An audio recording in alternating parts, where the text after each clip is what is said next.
Welcome to Driving a Growth Agenda, a special Art of Procurement series in partnership with Ivalua, where we explore how procurement leaders can help their organizations focus on the top line as well as the bottom line.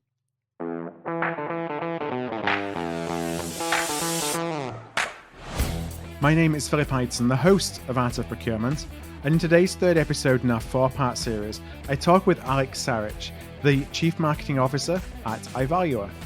And today we explore the balance between enabling growth and ensuring that we're appropriately managing supply chain risks, an objective that is really only growing in importance for procurement leaders today.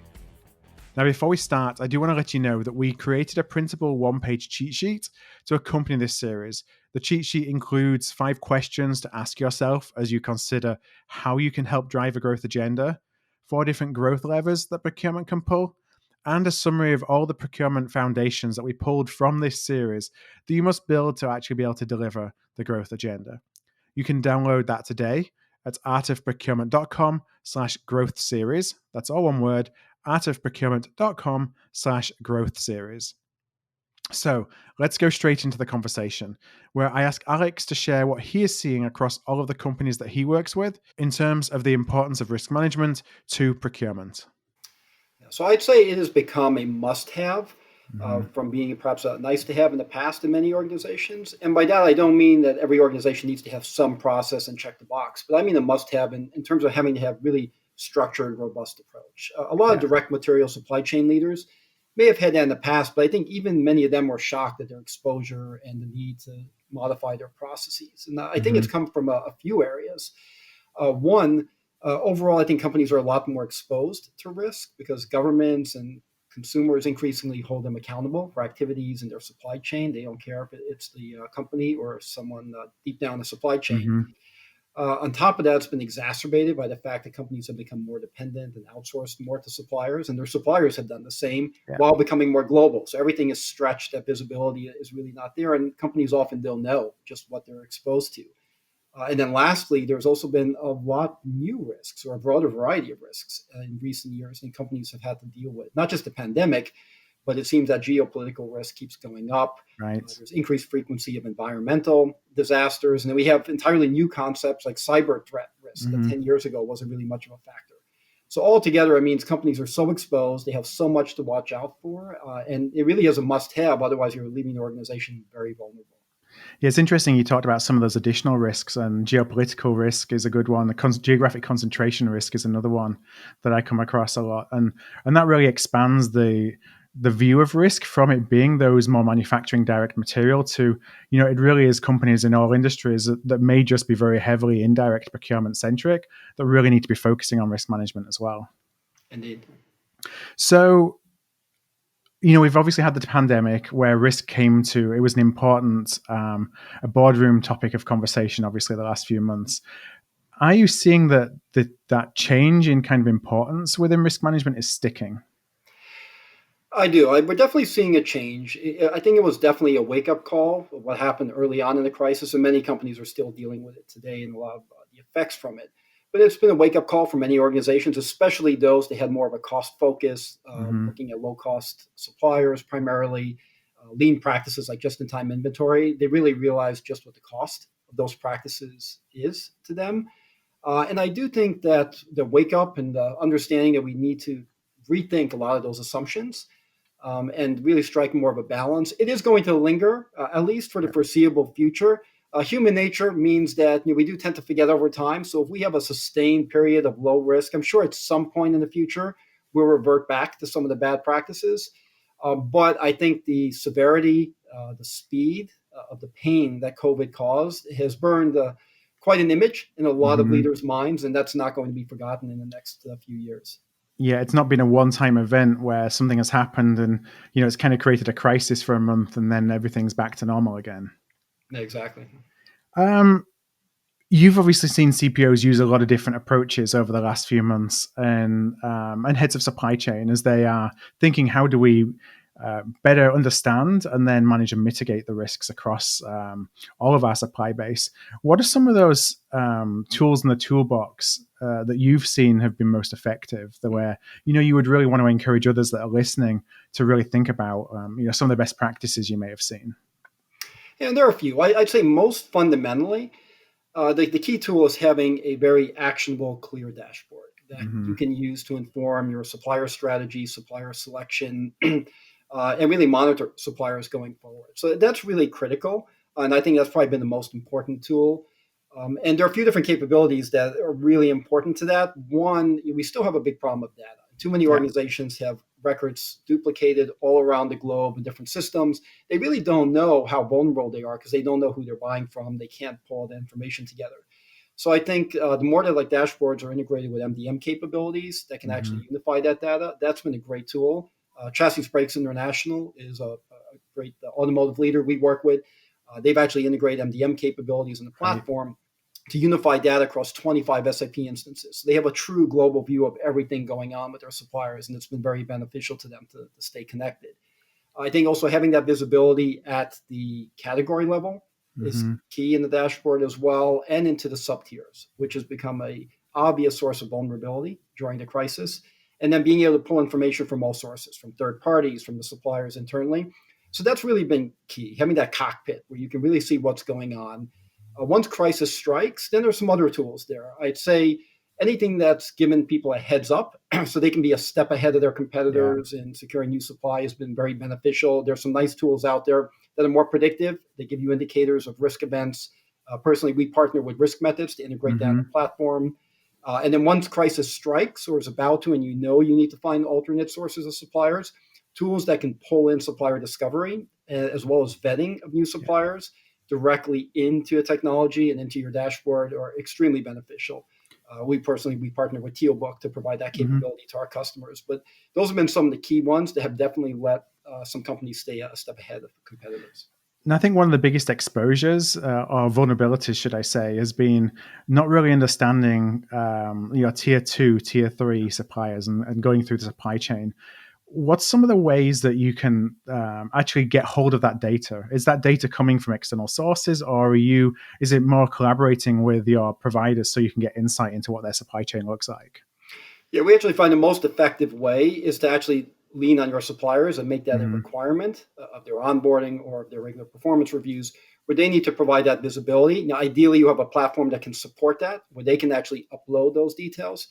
And that will allow you to get that visibility, including to the sub tiers, which, as you said, that was one of the big ahas, I Yeah. think, of the COVID crisis. I saw a good study where they found that I think it was something around 15% of Global 2000 companies had suppliers in Wuhan. When they looked Hmm. at tier two, it was 96%. Wow. And most of those companies just didn't realize how Yeah. vulnerable they were until their supplies suddenly stopped showing up. Yeah, something you're often blind to. And or what I see sometimes is you go and try and de-risk the supply base, but you don't realize it goes back to that geographic concentration risk. You don't actually realize where those new diverse suppliers are. They're actually in the same location. So you're just kind of swapping one risk for another. Exactly. And I think that when we look at the strategies that we've seen a lot of companies take, I think it's really important to take that, what I call it is look at investment professionals and take that portfolio view. Early Hmm. on, I heard a lot of people talking about, oh, we got burned in China. We need to bring our suppliers onshore or near shore. And that's just a reaction that doesn't Yep. actually necessarily solve the core problem. The Wuhan example is a good one where you may have been burned if you were in Wuhan, but then if you actually had all your suppliers in your local country, say the United States, well, when we locked down, you were Yeah. just as exposed. So I think some of the smarter strategies, we hear a lot of leaders talking about strategies like China plus one, Hmm. where you have a low cost country, but you also have alternate sources that may be perhaps local to you. And I think that's a smarter approach. But the key is you need to have diverse risk profiles. It's not just finding low risk suppliers and evaluating them Hmm. individually. You need to make sure that they're exposed to different risks. Because if that US based supplier is dependent on supply from China, well, you actually haven't diversified your risk at all. All you've done is probably increase costs by Yeah. splitting your supply to two suppliers. So smart leaders are actually diversifying, including at the sub tier, and taking what I really view as investment professionals have advanced at, this kind of portfolio view, where Hmm. it's not about picking the lowest risk investments, it's about picking the ones that complement each other well. Yeah.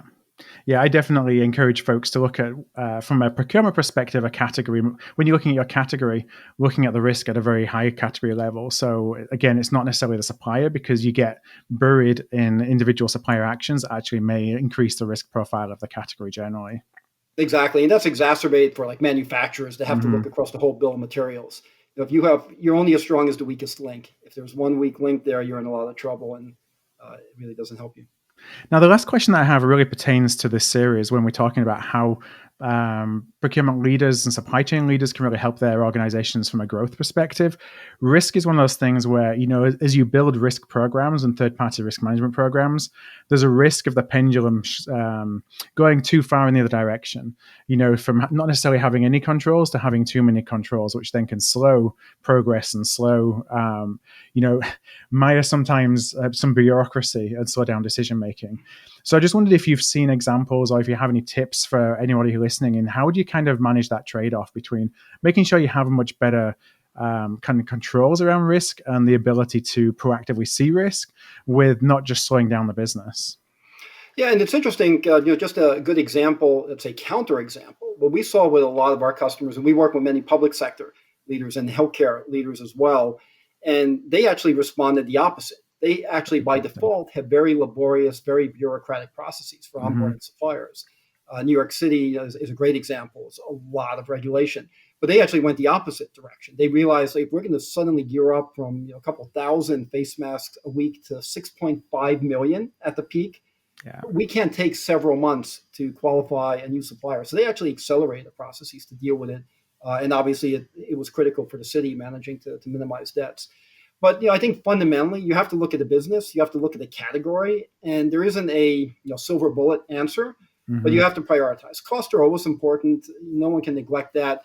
But I think there's simple things you can do. Having flexible inventory, having a certain amount of inventory in key areas that are perhaps at higher risk. If you have inventory, you can take a bit more risk perhaps with the suppliers. So you have to decide that. Is the cost of holding that inventory high or is it low? If you're looking at certain categories, if it's a category that perhaps it's quite easy to bring on a new supplier and find someone, there's not too much vetting around quality, there you can opt in way more heavily towards cost. In another area where perhaps it's something that's going to be very difficult to replace because there are only a handful of suppliers with tight relationships, there I think you're probably going to weigh a little bit more towards risk mitigation over cost. So there's not a silver bullet answer, but I think it's all about making those trade-offs at the category level, depending on the nature of your business. Now, I said that was the last question, but I do have one quick follow-up. From a risk management perspective, I always look at, there's not necessarily an ROI of investment in proactive risk management until a risk event happens. Do you see that everything that's happened, you talked about some of the strategies like increasing your inventory, looking at a plus one sourcing strategy, so having multiple sources of supply. Those are all things that are that increase the cost, from an immediate effect, even though they protect you further down the line. Do you see a greater interest in investing in risk mitigation and insurance policies, essentially, that businesses are looking at that and it has a clearer ROI to them now than it did before? We've seen some, and I would expect it to increase. Obviously, it may have been a bit too late to invest in some new programs when you're right in the middle of the crisis, but there was some interest. I definitely expect, and I think we're seeing the early signs of companies investing more. And I think it's critical. It ultimately does come down to people and the processes you put in place and the mindset. But the reality is you're not going to be able to be effective without the technology. Even if you're a luxury of having a handful of products that your whole company depends on, you still want to have more proactive notification on the suppliers that you work with, and technology can help there. And if you're like most organizations, you have hundreds or thousands of products or services you deliver, and you depend on tens, maybe even more, 100,000 suppliers that you're going to have to deal with in the future. And to have that kind of visibility, it's just not going to happen manually. You're not going to get the breadth to cover all those suppliers. And you're not going to get the depth to look into the sub tiers, which can easily bring your total supplier count to the six figures. So it's pretty easy on paper, but it's a fair point. Of course, you don't get an ROI until something happens, and that fundamentally that's an issue of leadership and making the right business case internally. But I think there's been no better time to make that business case because headlines are full of examples of companies that failed. There's certainly a burning platform now, like probably never before. Indeed. Well, thank you very much for your time, Alex. I really appreciate your insights on this topic. It's an important one for all CPOs and supply chain leaders as they're looking at how do we actually help our business grow out of the crisis, but while protecting the business at the same time and not putting in place too many controls which slow things down. So I appreciate your time. No, thanks for having me. Thanks for listening to today's podcast. We created a printable one-page cheat sheet to accompany this series, which includes the 5 questions to ask yourself as you consider how you can help drive a growth agenda, 4 growth levers that procurement can pull, and a summary of the procurement foundations you must build to deliver growth. It's all the information we pulled together into one page from this series. You can download that today at artofprocurement.com/growth series. That's artofprocurement.com/growth.